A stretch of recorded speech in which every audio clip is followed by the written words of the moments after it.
My fellow Americans, 4 years ago, we launched a great national effort to rebuild our country, to renew its spirit, and to restore the allegiance of this government to its citizens. In short, we embarked on a mission to make America great again for all Americans.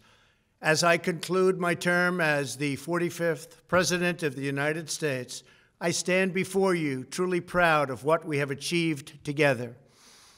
We did what we came here to do, and so much more. This week, we inaugurate a new administration and pray for its success in keeping America safe and prosperous.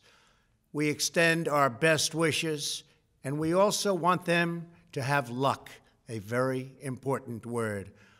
I'd like to begin by thanking just a few of the amazing people who made our remarkable journey possible. First, let me express my overwhelming gratitude for the love and support of our spectacular First Lady, Melania. Let me also share my deepest appreciation to my daughter Ivanka, my son-in-law Jared, and to Barron, Don, Eric, Tiffany, and Lara. You fill my world with light and with joy. I also want to thank Vice President Mike Pence, his wonderful wife Karen, and the entire Pence family. Thank you as well to my Chief of Staff, Mark Meadows, the dedicated members of the White House staff, and the Cabinet, and all of the incredible people across our administration who poured out their heart and soul to fight for America. I also want to take a moment to thank a truly exceptional group of people, the United States Secret Service. My family and I will forever be in your debt. My profound gratitude as well to everyone in the White House Military Office, the teams of Marine One and Air Force One, every member of the armed forces, and state and local law enforcement all across our country. Most of all, I want to thank the American people. To serve as your president has been an honor beyond description. Thank you for this extraordinary privilege, and that's what it is, a great privilege and a great honor. We must never forget that while Americans will always have our disagreements, we are a nation of incredible, decent, faithful, and peace-loving citizens who all want our country to thrive and flourish and be very, very successful and good. We are a truly magnificent nation. All Americans were horrified by the assault on our Capitol. Political violence is an attack on everything we cherish as Americans. It can never be tolerated. Now more than ever, we must unify around our shared values and rise above the partisan rancor and forge our common destiny. 4 years ago, I came to Washington as the only true outsider ever to win the presidency. I had not spent my career as a politician, but as a builder looking at open skylines and imagining infinite possibilities. I ran for president because I knew there were towering new summits for America just waiting to be scaled. I knew the potential for our nation was boundless as long as we put America first. So I left behind my former life and stepped into a very difficult arena, but an arena nevertheless with all sorts of potential if properly done. America had given me so much, and I wanted to give something back. Together with millions of hardworking patriots across this land, we built the greatest political movement in the history of our country. We also built the greatest economy in the history of the world. It was about America first because we all wanted to make America great again. We restored the principle that a nation exists to serve its citizens. Our agenda was not about right or left. It wasn't about Republican or Democrat, but about the good of a nation, and that means the whole nation. With the support and prayers of the American people, we achieved more than anyone thought possible. Nobody thought we could even come close. We passed the largest package of tax cuts and reforms in American history. We slashed more job-killing regulations than any administration had ever done before. We fixed our broken trade deals, withdrew from the horrible Trans-Pacific Partnership and the impossible Paris Climate Accord, renegotiated the one-sided South Korea deal, and we replaced NAFTA with the groundbreaking USMCA. That's Mexico and Canada, a deal that's worked out very, very well. Also, and very importantly, we imposed historic and monumental tariffs on China, made a great new deal with China. But before the ink was even dry, we and the whole world got hit with the China virus.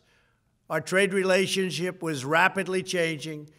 Billions and billions of dollars were pouring into the U.S., but the virus forced us to go in a different direction.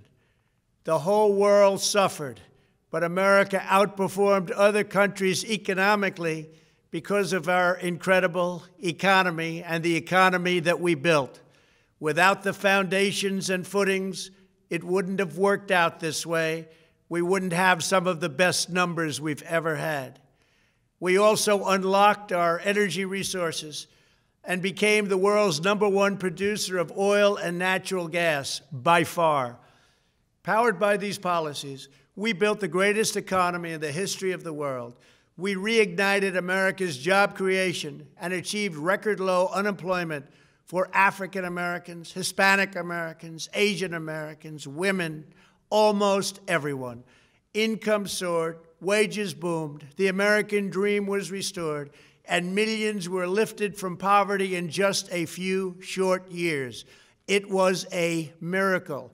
The stock market set one record after another, with 148 stock market highs during this short period of time, and boosted the retirements and pensions of hardworking citizens all across our nation. 401ks are at a level they've never been at before. We've never seen numbers like we've seen, and that's before the pandemic and after the pandemic. We rebuilt the American manufacturing base, opened up thousands of new factories, and brought back the beautiful phrase, "Made in the USA." To make life better for working families, we doubled the child tax credit and signed the largest ever expansion of funding for child care and development. We joined with the private sector to secure commitments to train more than 16 million American workers for the jobs of tomorrow. When our nation was hit with the terrible pandemic, we produced not one, but 2 vaccines with record-breaking speed, and more will quickly follow. They said it couldn't be done, but we did it. They called it a medical miracle, and that's what they're calling it right now, a medical miracle. Another administration would have taken 3, 4, 5, maybe even up to 10 years to develop a vaccine. We did it in 9 months. We grieve for every life lost, and we pledge in their memory to wipe out this horrible pandemic once and for all. When the virus took its brutal toll on the world's economy, we launched the fastest economic recovery our country has ever seen. We passed nearly $4 trillion in economic relief, saved or supported over 50 million jobs, and slashed the unemployment rate in half. These are numbers that our country has never seen before. We created choice and transparency in health care, stood up to Big Pharma in so many ways, but especially in our effort to get favored nations clauses added, which will give us the lowest prescription drug prices anywhere in the world. We passed VA choice, VA accountability, right to try, and landmark criminal justice reform. We confirmed 3 new justices of the United States Supreme Court. We appointed nearly 300 federal judges to interpret our Constitution as written. For years, the American people pleaded with Washington to finally secure the nation's borders. I am pleased to say we answered that plea and achieved the most secure border in U.S. history.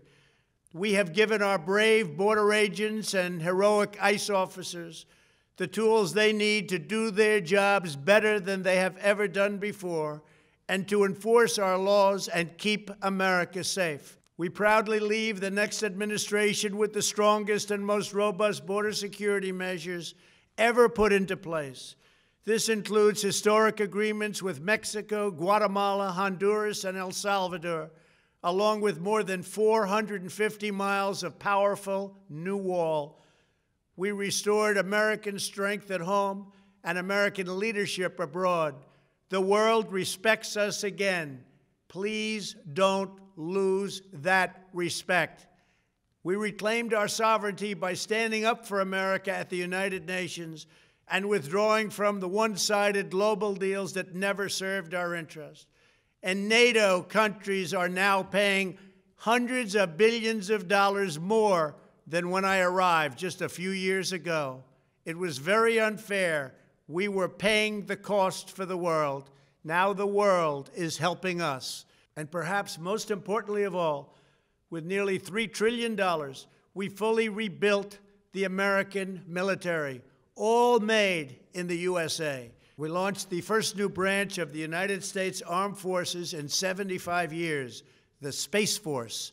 And last spring, I stood at Kennedy Space Center in Florida and watched as American astronauts returned to space on American rockets for the first time in many, many years.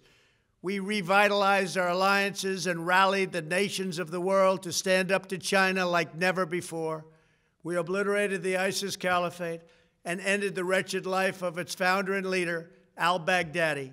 We stood up to the oppressive Iranian regime and killed the world's top terrorist, Iranian butcher Qasem Soleimani. We recognized Jerusalem as the capital of Israel and recognized Israeli sovereignty over the Golan Heights. As a result of our bold diplomacy and principled realism, we achieved a series of historic peace deals in the Middle East. Nobody believed it could happen. The Abraham Accords opened the doors to a future of peace and harmony, not violence and bloodshed. It is the dawn of a new Middle East, and we are bringing our soldiers home.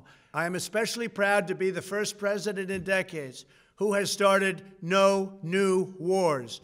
Above all, we have reasserted the sacred idea that in America, the government answers to the people. Our guiding light, our North Star, our unwavering conviction has been that we are here to serve the noble, everyday citizens of America. Our allegiance is not to the special interests, corporations, or global entities. It's to our children, our citizens, and to our nation itself. As president, my top priority, my constant concern, has always been the best interests of American workers and American families. I did not seek the easiest course. By far, it was actually the most difficult. I did not seek the path that would get the least criticism. I took on the tough battles, the hardest fights, the most difficult choices, because that's what you elected me to do. Your needs were my first and last unyielding focus. This, I hope, will be our greatest legacy. Together, we put the American people back in charge of our country. We restored self-government. We restored the idea that in America, no one is forgotten because everyone matters and everyone has a voice. We fought for the principle that every citizen is entitled to equal dignity, equal treatment, and equal rights because we are all made equal by God. Everyone is entitled to be treated with respect, to have their voice heard, and to have their government listen. You are loyal to your country, and my administration was always loyal to you. We worked to build a country in which every citizen could find a great job and support their wonderful families. We fought for the communities where every American could be safe and schools where every child could learn. We promoted a culture where our laws would be upheld, our heroes honored, our history preserved, and law-abiding citizens are never taken for granted. Americans should take tremendous satisfaction in all that we have achieved together. It's incredible. Now, as I leave the White House, I have been reflecting on the dangers that threaten the priceless inheritance we all share. As the world's most powerful nation, America faces constant threats and challenges from abroad. But the greatest danger we face is a loss of confidence in ourselves, a loss of confidence in our national greatness. A nation is only as strong as its spirit. We are only as dynamic as our pride. We are only as vibrant as the faith that beats in the hearts of our people. No nation can long thrive that loses faith in its own values, history, and heroes, for these are the very sources of our unity and our vitality. What has always allowed America to prevail and triumph over the great challenges of the past has been an unyielding and unashamed conviction in the nobility of our country and its unique purpose in history. We must never lose this conviction. We must never forsake our belief in America. The key to national greatness lies in sustaining and instilling our shared national identity. That means focusing on what we have in common, the heritage that we all share. At the center of this heritage is also a robust belief in free expression, free speech, and open debate. Only if we forget who we are and how we got here could we ever allow political censorship and blacklisting to take place in America. It's not even thinkable. Shutting down free and open debate violates our core values and most enduring traditions. In America, we don't insist on absolute conformity or enforce rigid orthodoxies and punitive speech codes. We just don't do that. America is not a timid nation of tame souls who need to be sheltered and protected from those with whom we disagree. That's not who we are. It will never be who we are. For nearly 250 years, in the face of every challenge, Americans have always summoned our unmatched courage, confidence, and fierce independence. These are the miraculous traits that once led millions of everyday citizens to set out across a wild continent and carve out a new life in the Great West. It was the same profound love of our God-given freedom that willed our soldiers into battle and our astronauts into space.